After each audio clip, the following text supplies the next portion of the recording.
Hello everyone, it's me JP from UniqueTutorials. Today in this video I'll show you how to prevent from accidental switching camera lens during video recording in iPhone smartphones. So without more delay, let's begin. So firstly, just open the settings.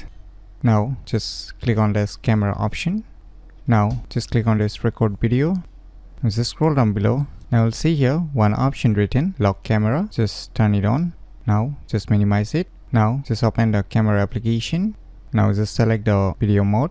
Now say I want to record it in 1x, so you can select the respective lenses firstly before video recording. So I want to record in 1x, and after that just click on this record button.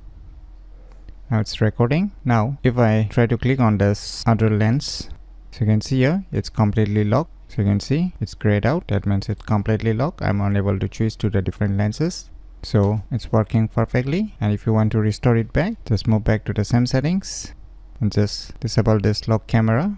Now it will be restored back. So by using these cool tricks, you can easily prevent from accidental switching camera lens during video recording in iPhone smartphones very easily. So if you never known about these cool tricks, then you should definitely give it a try. So if you find this video tutorial useful, please click on the thumbs like button, and if you're new to our channel, click on the subscribe button, and lastly, thanks for watching.